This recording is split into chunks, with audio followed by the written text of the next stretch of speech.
Namaskara. Music and spirituality, two entities which are always intertwined. She says the sitar chose her at the tender age of 9.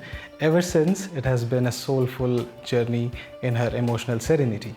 She is known for meditative alap, brilliant tankari, and scintillating performances.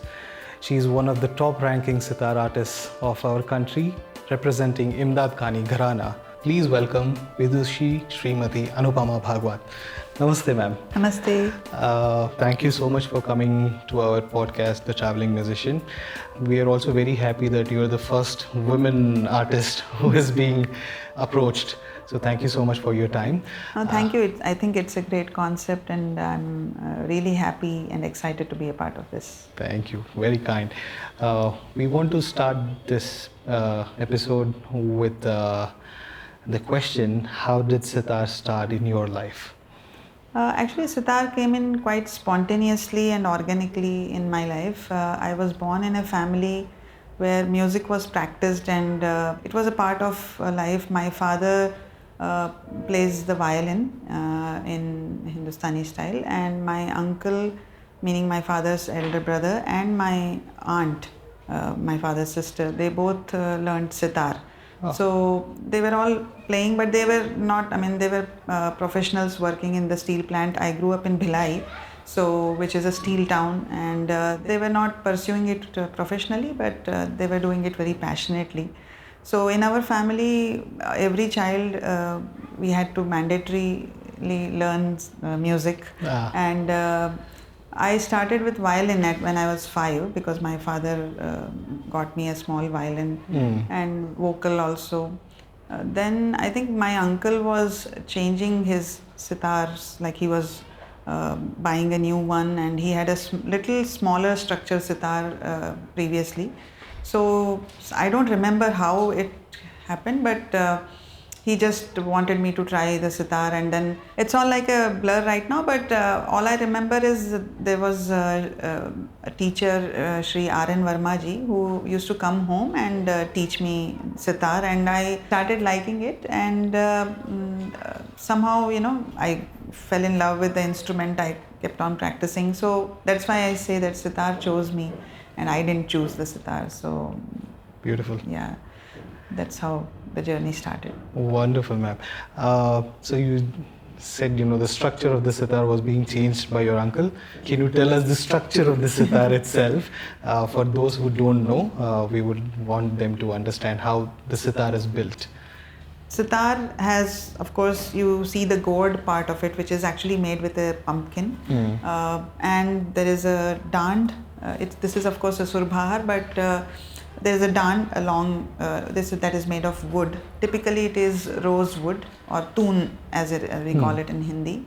And there is a wooden board, which is a sound board. So there is a gourd, there is a sound board, there is a bridge on that, on the top of which the strings are tied. So there are two very significant styles of sitars available now. Of course, sitar has gone through a lot of evolution, and a long history is there. But the two very significant styles that are followed are one by Pandit Ravi Shankar style and one Ustad Vilayat Khan Sahab style. So Pandit Ravi Shankar style has Kharaj Pancham is what they call it. Right. So there is a Kharaj string, like a lower octave strings. Because Vilayat Khan Sahab also had Surbahar usually accompanying, which kind of contributed to the bass part of the alap. So decided to remove the Kharaj strings and just made it as a Gandhar Pancham sitar. So my uncle had a Gandhar Pancham, and he wanted to switch to the Kharaj Pancham, which is the Panditji style. So that is a little bigger in structure. The tumba and the tabli are slightly bigger, the soundboard. Even Vilayat Khan Sahab style, the tumba can be bigger only. The only thing is that Vilayat Khan Sahab made some structural changes on the soundboard so that he could get more aas or more sustain, and also a little closed on the sound, like a more rounder sound. While Panditji's style, he was of course a great revolutionary musician, so he created a style, and he also modified a lot of the sitar which suited his style of playing, Right. which had a lot of tantrakari and a lot of open sound and nice crisp sounds for that matter. So both suited their own styles, and they both made their instruments suiting to their playing style. So which kind of was followed by generations, and everybody now also follows that. So this is a little bit about the sitar. Lovely, lovely. The sitar that I play has 18 strings, that 6 on the top and 12 resonating strings. So there are sympathetic strings. They are tuned to the scale of the rag. When you are playing on the sitar, on the notes, then those resonating strings, they vibrate on their own, which adds to the richness of the tone of the sitar. So, Ma'am, again, just a tributary question to this. Ma'am, with the beautiful sound that is created, not many know about the occupational hazards that are included. Would you mind showing the callus that happens? yeah, I mean, when we play the sitar, we play with the fingers. So naturally, we don't wear anything for preventing the calluses to form, but the calluses don't come immediately. Right. You have to practice. What happens is, initially the skin is tender, so it hurts a lot when you are pressing the string, and only when you practice, the pain goes down. So that's another incentive to practice more in the beginning stages. That is well put, by the way. That's what I tell my students also. The more you practice, you will have less pain. Just keep on practicing, that is. That's a good way to put it. Ma'am, we want to know your talim of sitar. How did it all start? And what did you have in mind when it started for you? So as I told earlier, Sri R.N. Verma ji came home and he used to teach me at home.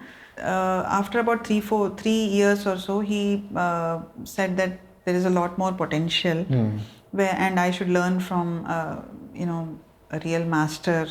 And luckily for me, very fortunately, in Bhilai, my Guruji, late Acharya Pandit Bimlendu Mukherjee, he was residing. I think I was about 12 or something. At that point, my father and me, we had gone there. And Guruji, with all his instruments and his magnificent personality, he was just sitting there, and some other students were also there. So he just asked me one simple question, that how do you propose to take this art form forward? Because I would like to teach to somebody who will keep this art going and who will take it forward. Right. He also mentioned that if it is a boy, maybe I'll probably be rest assured that he will probably take it forward. But you being a girl, you might get married and you may have a husband who might not want you to play sitar. Then how do you change that? So I didn't say anything, but my father also didn't say. We thought, okay, maybe it's not going to work out, and we just came back home. But I knew at that point that if I am going forward with this, then it is a lifetime commitment, and there is no looking back, and I have to do this till my last day. So that being said, of course, then the story is that I was playing in like a small program. I was about 11 and a half or something, and in that program, Pandit Buddhaditya Mukherjee was the chief guest. So he heard me play there, and then my uncle and my father, they again asked him that, we went and talked to we would like to learn from your father. So he said, okay, I'll talk to him. And then I went, and no questions asked, nothing. My Guruji, just with his very, generous personality that he had, he started teaching. And in fact, in a lot of times when there were like some gamaks meaning when you have to really put power in emulating some of the vocal style of music, how he could make it easy just by using some technical, changes in your hand formation or anything. So those things helped me, and it never felt like more physical power was required. It was not like wrestling or anything, right? So it is music eventually. More technique. More technique. This is how my talim kept on growing, and the gharana that we follow, of course, Imdad Khani gharana, as we say, it has a lot of vigor and a lot of, fast tantrakaris and everything, tankaris, and at no point was I given any shortcuts or any, or any leniency in, Right. okay, just because you are a girl, you will be treated differently. Nice. Ma'am, we'll look into your illustrious career now as to how it all started, especially the traveling part, which is the theme of the podcast. Locally and international, the first tours that you've had. Oh, the first ones. So, as I said, I lived in Bhilai. Earlier travels, I think I just did with my father used to take me in trains only. At that time, it was only train travel from Bhilai anywhere. Of course, anywhere close by was by road. I don't remember having a very sturdy case until a long time. I mean, we had like that cloth Bags. and I used to hold the sitar and sit in the car and like that. But I remember very vividly. So I was finally sent out to travel by myself when I was about 17 or 18. Okay. So my sister, of course, younger sister, she accompanied me. So my father said, okay, you both can go. So there was this concert, in fact, in Karwar.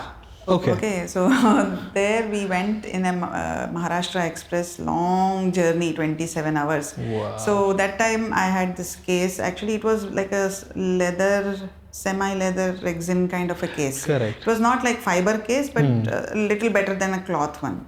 Okay, it had a huge tumba setting, of course, and then so we traveled in the sleeper class. Okay, so between the two windows, we would keep the sitar, and then we had our dupatta, we will tie that, and then it would be standing, for like that. So everybody coming, going, all the hawkers would, what is this thing? They had a look, and then somebody would be making some funny sounds, down, or something, trying to imitate, and then they would also have, oh, ye tambura, dekho, tambura, kind of a thing. So we got used to all that attention and everybody had to ask the question, who plays this instrument? Because it was like very visibly placed in the train. Yeah, that's how it began. And of course, such a big instrument, we were just two of us trying to carry it and everything. So it was a little challenging. But at that time, I was not very comfortable giving it to the porters or the coolie people because I don't know how they would handle. So I had to carry so I think some muscles would have been built, which probably helped. Honestly, even today it is hard to give your instrument to somebody else. Yes, of course. It's such a very precious, precious thing. And international tour, ma'am. First one. Yeah, so the first one, in fact, I went to US only, and it was very happy feeling. So I landed finally in Dayton was my immigration, like I went out of the airport. And I'm walking with the sitar, and there is this person. This is Dayton, Ohio is a small place, okay, compared to New Jersey and other big cities. So I did not expect that anybody would even know what this instrument is. But surprisingly, this person, he saw me and is like, hey, is that a sitar that you're carrying? And I'm like, wow, I'm being welcomed here, And then he goes, are you as good as Ravi Shankar? I said, well, I'm trying to be there.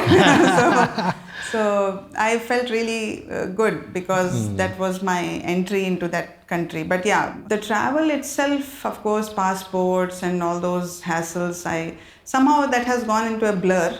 I don't really remember but I was, the one thing that I remember is I was very travel sick, okay. I could not take the flights. I would feel nausea and all those things. So I would not eat anything in my flight.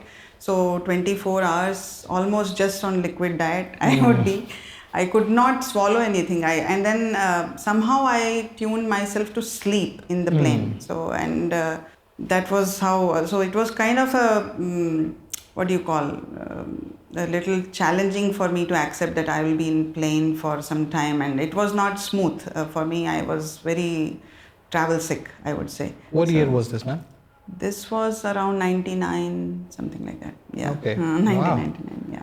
So Yeah. was sort of a mixed feeling. Yeah, The it traveling was part traveling of it. part of it was not that much of a fun, and Yeah. then the anxiety of how the sitar will be, of course, Correct. that was the major challenge.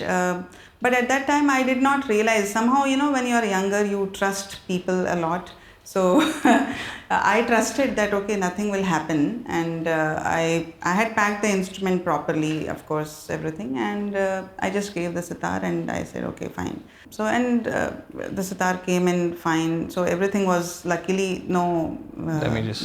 yeah, no issues in the first travel. The first So travel. yeah.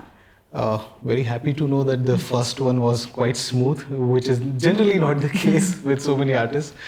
Going to the exact opposite of it, any of the unpleasant experiences? Oh yeah, many of them. Many of them.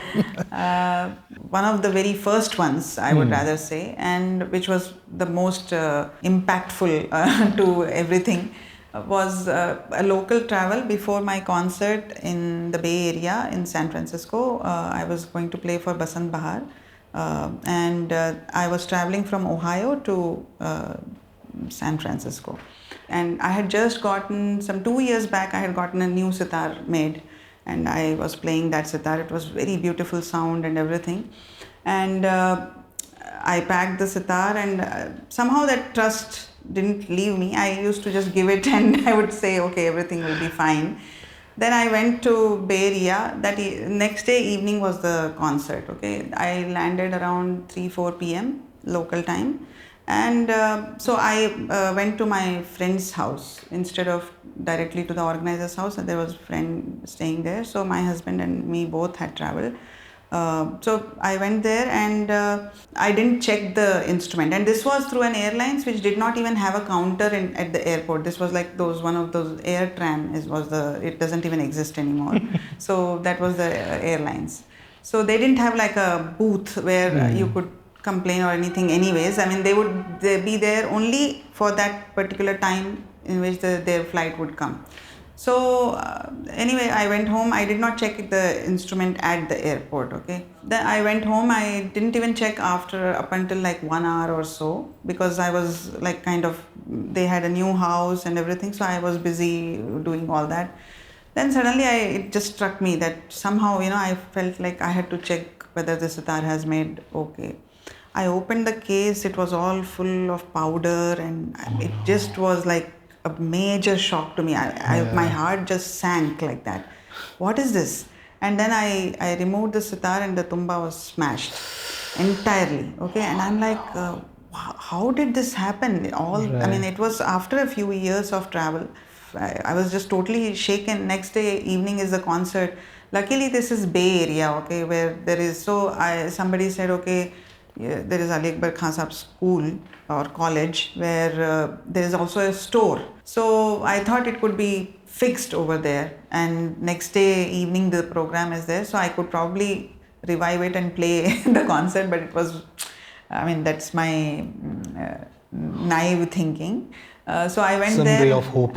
Some ray of hope. But I went there, and they said, of course, it cannot be fixed in a day or anything, because it's tumba, it's the pumpkin, and it is thoroughly smashed. So you have to fix it, and it has to dry, and it will take at least 10-15 days, they said. So I said, they said, we will be able to do that, and we can ship it back to Dayton. But the question was, where do I find a sitar in such a close proximity to the concert? And that too, you kind of have that grip, and even slight change in your entire length of the dand and everything.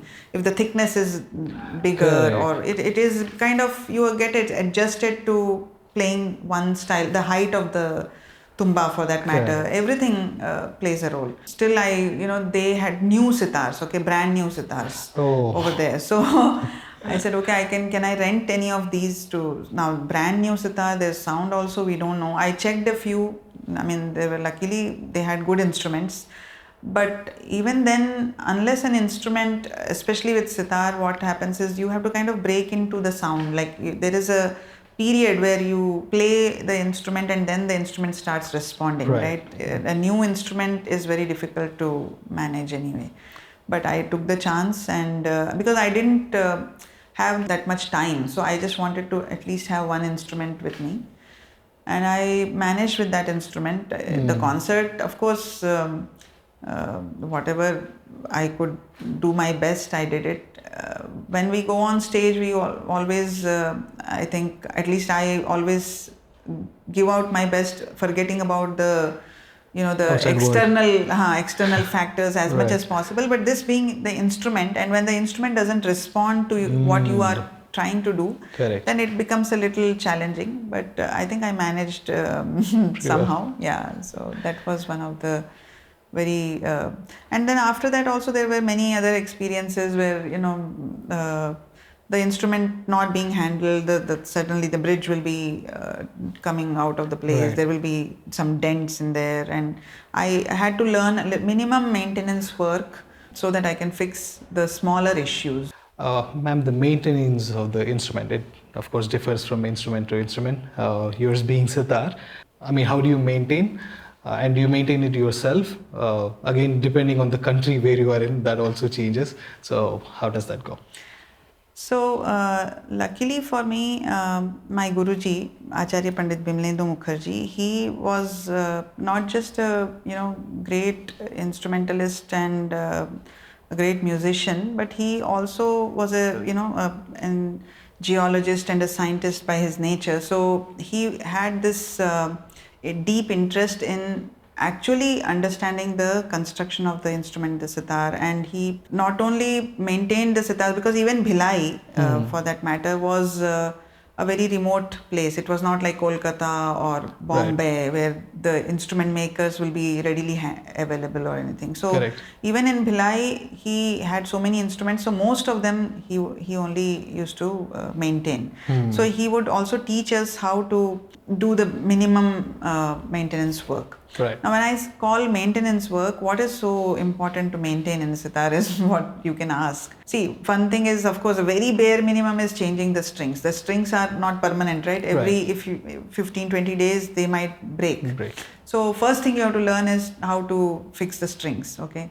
The second thing is the javari, the bridge on which the strings are laid over. So all of these materials would get cut by the placement of the string and continuous playing. Okay, so then there will be like a small groove inside which the wire will finally start entering. Once the string is inside that groove, it will not vibrate completely. So the sound gets very mediocre quality sound starts coming.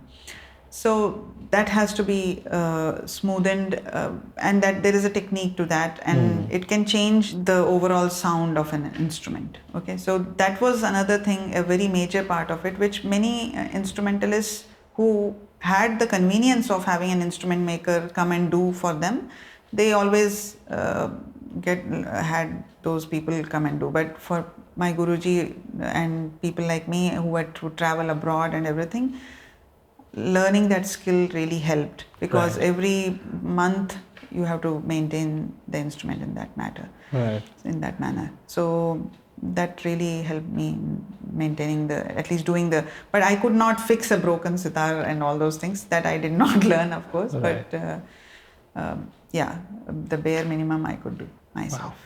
Wow. How much does a sitar weigh? It doesn't weigh that much. I mean, it's much lesser than a veena, for that matter.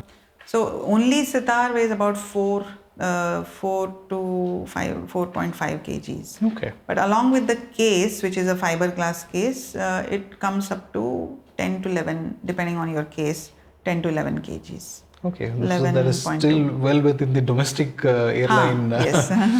So but then it accounts for your bag, one bag. Right. So one bag. So correct. Now anything else you want to carry, you have to either pay extra or. Correct. So they expect us to dress well with saris and everything. So if we have to carry those things, then it becomes an extra baggage. That's the weight management that comes into play. Correct. Probably story of every artist who keeps traveling. Yes. Even for us tabla players, one check-in is all for the instrument and one is here. Very true. Very true. We would like to know some of the interesting incidents, outside country with any other musicians that you have faced while traveling, be it off stage, on stage. because we keep interacting with so many other musicians, right? So Many stories are there. I don't know which one. any number. But I mean, one or two very interesting on-off stage, if you say, actually it happened in India only. I mean, my first program, in fact, it was like a competition come program through South Central Zone, and that was in Bangalore. Okay, I was traveling from Bhilai to Bangalore for that competition come program, and I had a tabla player from Banaras, Pandit Pundalik Bhagwat. He's unfortunately no more. We just lost him a few months back. So, but he was very funny, of course, and there were other musicians also traveling. So we were just telling the stories about how older musicians were, senior musicians, how would they respond and on stage. So some story was there that I think one tabla player, he was very annoyed with the main musician at one point of time. So he didn't even show khali. Okay, so dha din din da, dha din din da, dha din din da, dha din din da. So no khali. And then this musician is like, what is this happening? So this was a story that we all shared, had a good laugh. And next day I am playing this competition / program. Okay. And then suddenly, right in the middle of nice dance and everything going on, and I'm like, suddenly he started playing dha din din da, dha din din da, dha din din da, dha din din. I'm like looking at him, and we just burst out laughing because it just reminded of that story, and that kind of calmed me down also because of the nerves and everything. That was a big learning that stage should be like a fun place. It should not be mind-boggling, and you should not be so nervous or anything. Of course, I was much younger at that time, so didn't had to deal with the nerves as well. So, but that really relaxed me, and so that was a good learning for me as well. So, yeah, once I was traveling with Jayanti Kumreshji and Arjun sir was on Mridangam, and very, very funny musician. I really love his jokes. So we went to Hong Kong, okay. So there we are all vegetarians, complete vegetarians, okay. And there suddenly we went to that street, and there is this shops with all those snake skins and lizards and everything hanging there. Nalla pappadams ella. So he was like making that joke and everything, and it was so difficult. Every restaurant we are going, that smell was very bothering.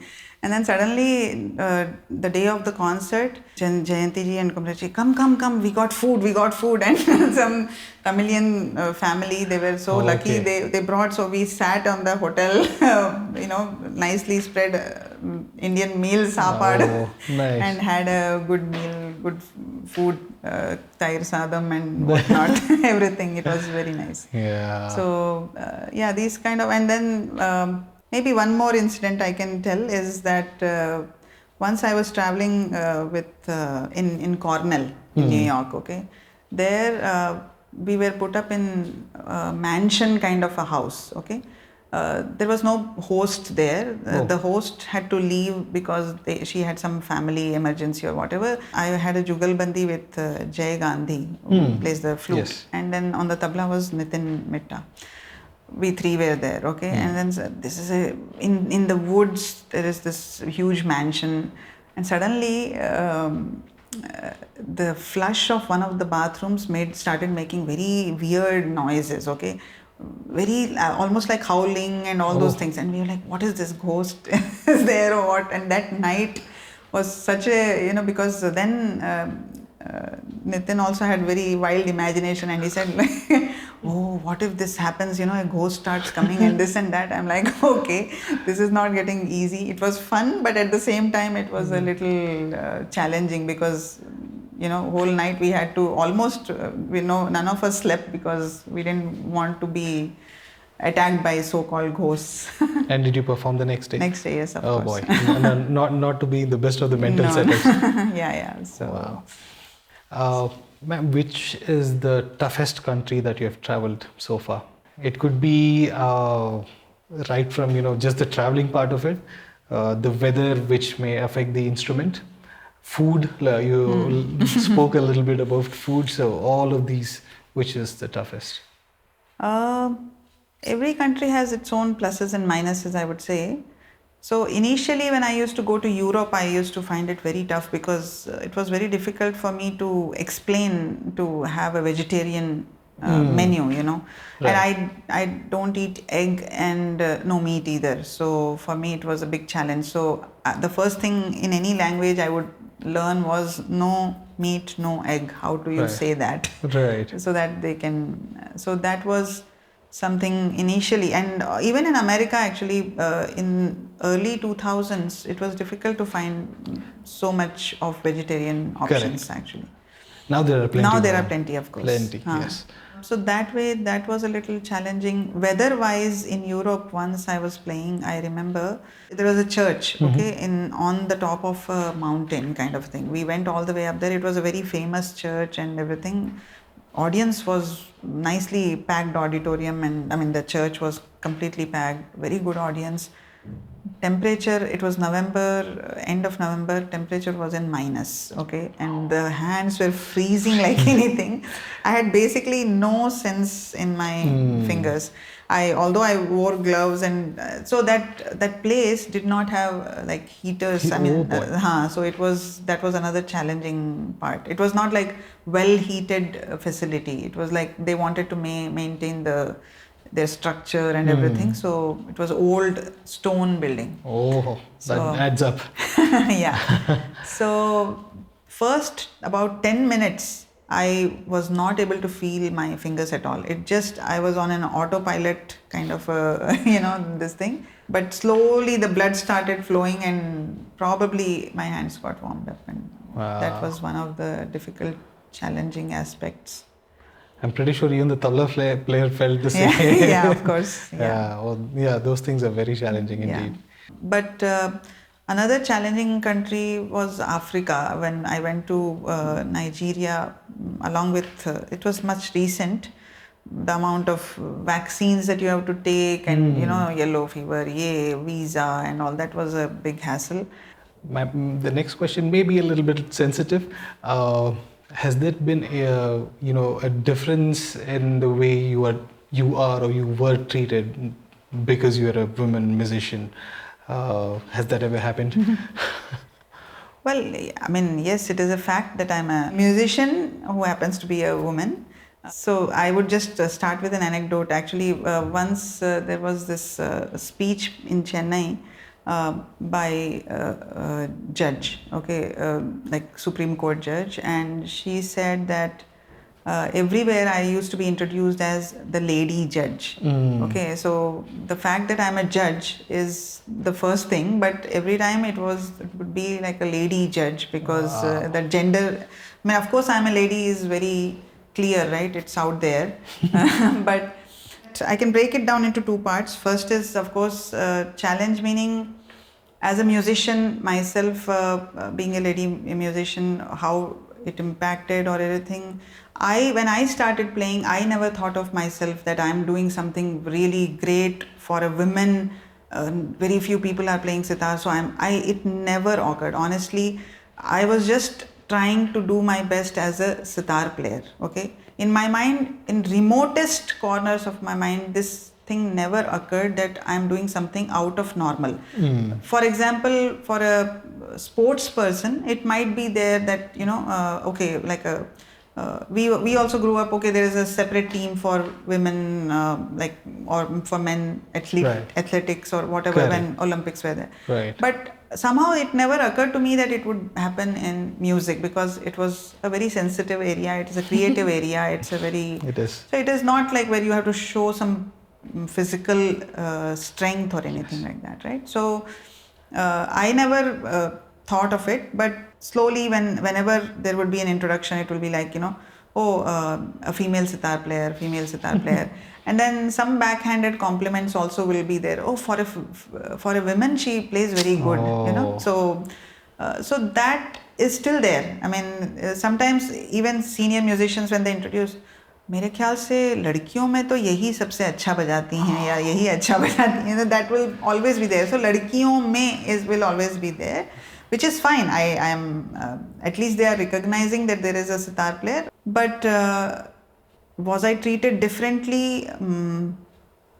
if in a festival there are number of slots which are fixed, suppose, okay, if it is a sitar player, naturally you would want a more popular, and so it is like a catch 22.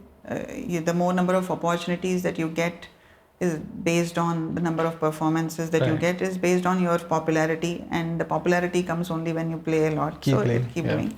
So as I was saying earlier also in some discussion, that in vocal music, fortunately, the society started accepting that there is no bias or there is no difference, in fact, in quality, be it a male vocalist or a female vocalist.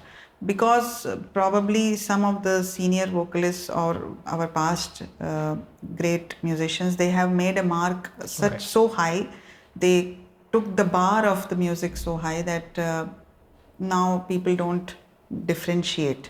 Lovely. So, like for example, Kesar Bhai Kerkar ji, Kishori Amankar ji, and so many other musicians. So I think slowly the society will start accepting that when the music, the bar is made to grow, then probably that difference hopefully will be lesser. But now I feel that there is one section of society who suddenly wants to do a lot for a women musician. So they are now conducting all women festivals. Right. Okay. So, but I don't know how helpful that is. I mean, in a way, the idea is good. Concept is good. The thought behind it is also good. Probably that there should be some festivals where at least the women should get a chance to perform. Correct. But at the same time, it may also work the opposite. So then the women musicians are kind of restricted to only all women festivals. Flip side of it. Flip side of that. So I'm not sure. I think eventually there has to be a striking balance. Correct. Suppose a festival is curated, you should have a good platform where everybody is encouraged. Younger artists are also encouraged. Women, men, and seniors, juniors, all, there should be a good balance should be there, is what I feel. True. Going forward. Ma'am, striking the balance, you're a wife, you're a mother, fantastic sitar artist. So how was it, or how is it for you maintaining all the roles? Yeah, it is, as you rightly said, it is striking a balance, right? Life is about balance. But yeah, it was a little different, I would say. Being a wife, I have a very supportive husband, and he not only accepted the musician's life that I had with all the travels and all the absences in his, because I had to be going away and all those things. He is still very supportive and everything. But when I had my son, that was when I had to really, so some funny stories also would be there, yes, of course, where it is packing the diapers, packing sitar strings versus both of them, so I was so engrossed once in making sure that I had everything of baby's necessities, because we were traveling together for one of my concerts. So because that is my a new thing, right? Being a mother was new for me. So sitar to chalo, I was kind of used to traveling with it. But ye naya hai, so everything I have to make sure I have the baby food, I have everything like that. And then in the haste and everything, you cannot believe it, I forgot the sitar itself. Oh no. That is how can I do that? Because probably that's how the mind worked. And of course, luckily I remembered halfway through to the airport that, okay, we had to come back and get it. But that was a big shocker for me, that I have to really maintain the balance and everything. Even when I was pregnant, I used to play. I had performed when I was 7.5 months pregnant also. Yeah, and right after my son was born, I think I started back when he was about 2-3 months old. Wow. I started playing back.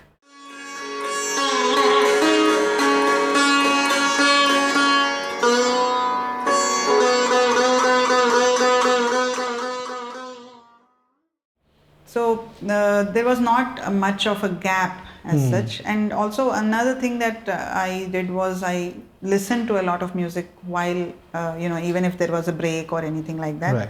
So that was the balance part of it with the music. And of course, once there was a tour which I had committed even before my son was born. So like 1 year before itself, I had 7 concerts in Europe, back to back, okay, in 9 days. Now my son was barely 15 months old at that time. Wow. So of course my husband accompanied me. We all 3 of us we went, but we had to take the car seat, we had to take all the stuff. So, and back to back concerts. So that thing I can still remember. I would perform, come back, do the packing again, with all the clothes, all these things. Next day morning we would go to the train station, then catch the train, go to the next place, have a little bit of chai, coffee, lunch, whatever. Right. Afternoon I would make my son go to sleep, and then I had little bit of jo bhi sitar ke bare mein sochna hai, and then sham ko concert. Again the same routine every day. Maybe 1 or 2 days, as it was 9 days and 7 concerts, you can imagine. So that was very, very challenging, but at the same time so much of learning in that was there.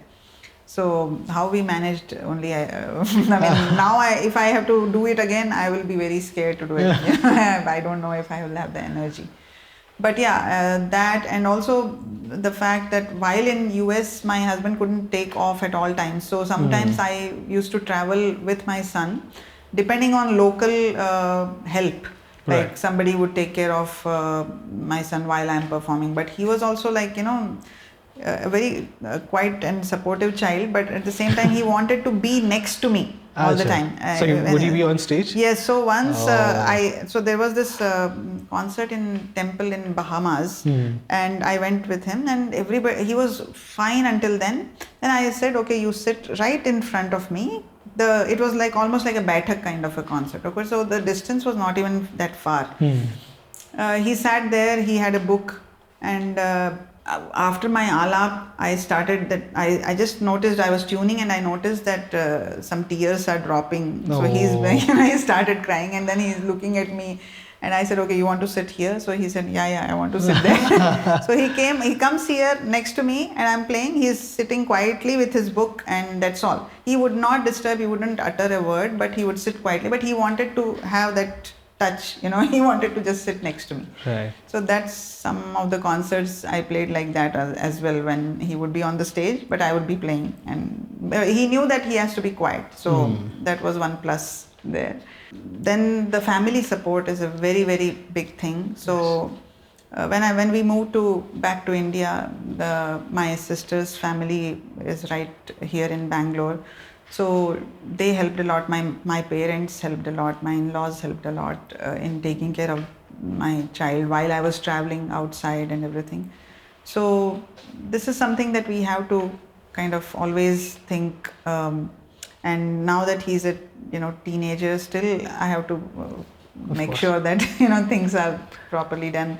I don't take concerts when it is his board exams. So like, is it a more exam for you also? Yeah, then? it is more exam for me than him.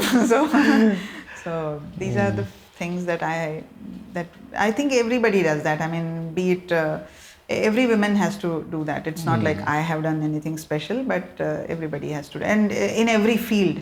But the thing about our field is that it's not a regular job, right? So your setting is not a permanent setting. So that is one difference. That's what makes the big difference. Big difference, yes. Big difference. And probably a couple of more questions. How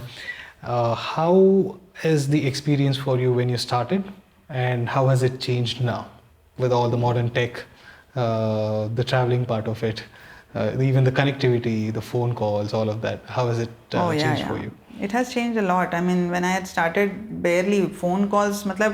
I know USA, it used to be 56 cents a minute. Wow. Okay, and we had those calling cards and Right. everything, Right. So I had to make sure I had enough money. Then everything, the concerts, are they paying enough for me to even make a phone call? So it was very difficult at that time. Homesick bhi zyada ho jate hain, all those things. But now the connectivity is superb. Barring the airport hassles, because it depends on people. Unfortunately, the person who is sitting behind the desk, even now, like even on the website, for domestic travel, if you it is written that musical instruments are allowed. Okay, now Right. most of the airlines they are allowing, but suddenly somehow that this is something preconceived notions that these people have. Some new personnel will be sitting on that day. They would not know that Right. it is chargeable, right? And I will be telling, no, it is not chargeable. I have been traveling now for many years. No, let me ask the supervisor. Let me ask this, and then there will be this endless argument, and Right. and then I have to show their website. Still, they will be questioning the website itself, their own airline website. They will be Right. questioning. Oh no, it needs to be revamped. Many of these hassles. But again, this is only because of the people, who are not open-minded enough and not respectful for our instruments. So True. once there Very was well this said. one airline which was very bothering, because they said that the total dimensions of the sitar has to be of any bag, right? It is like 150 or 160 centimeters or something like that. Okay. Now, how do you measure a sitar? It has a tumba and it has a dand. You cannot consider it as a box. Correct? Correct. That's how they would consider it as a box. My argument was, it is not like a box. It is one side it is slender, one side it is a little bit bulky. Right. So you have to figure out a volumetric calculation. That was very clever, by the way. No, still they did not take my argument. They said, whatever it is, we'll give you a premium economy seat, but we will charge for your instrument. I said, I don't want your seats or whatever, but you have to have a solution for these things. And you should consider that these are the challenges that these are the instruments that are being traveled so frequently on your airlines. Then you should have a provision for that. Right. Then I wrote so many emails. There were endless emails for customer service with the airlines and everything. Barring these, technology has changed, so connectivity is very smooth. So earlier I remember when I used to go out, WhatsApp was not there, so the video calls were not there. So it would be difficult, but now it's much easier. You can keep track of things back and forth. Classes are also online. So Right. that's Classes another. have become online. Ma'am, we'll end on a happy note. I want you to probably let us know the best experience so far that you have had. See, for an artist, the best experience is when the sound is very good. Okay. That's way too specific, but yes. The sound is very good, the audience is very good, and that is a very satisfying experience when you finally like. Although it seems like a very funny story or whatever, but the output was great, so it just is in my memory. I had a concert in Philadelphia, and the concert was in the evening, and I was in the DC area. It is hardly 2 hours drive actually. Right. But we started around 12, and after about a while we got stuck in a traffic jam. Just before we were about to reach Philadelphia, that traffic jam never ended. It was about 2.5 hours. We were stuck in that one place. Nothing was moving, and even if it was moving, so I thought I could not make to the concert. I finally made just 15 minutes before the concert. I had to change. I had to do, keep the instrument. I had to get ready also in that 10-15 minutes. Somehow I managed it, but I sat with the instrument and the sound was just there. The desired sound, no sound check required. This instrument sounding beautiful, and I played Rag Bihag there. I think it's there on my YouTube also. And somehow that concert turned out to be very, all this hassle and everything. Once you are on the stage, nothing matters. Everything fell into place. Beautiful. And that leaves a very happy feeling after the concert. Then, of course, there are few concerts which are always memorable, like the Darbar Festival concert that I had the first time when I went. The entire tour of UK that the Darbar had organized, that was also a very happy and a very nicely done. The fact that musicians were sitting in the front row, correct, that made a very big difference. So you want to give your best possible, and then one very good experience was way earlier, 2003 or sometime. I was playing and suddenly halfway through the concert, Ustad Zakir Hussain ji had come to the concert. So Arey wah. yeah, suddenly nerves were also there. But Can happen, that was yes. also a very happy concert experience. Many such of them, and I'm looking forward for many such. We are also, ma'am. We are also looking forward for way more from you. We only wish you all the very best, and we want more and more beautiful music from your side. Thank you so much for coming on our show, and this has been absolute pleasure. Thank you very much for having me on your show. It's great talking to you as well. Thank you, ma'am. Thank you so much. For more episodes like these and more fantastic experiences of different mini artists, please do join us for the next episode. Thank you.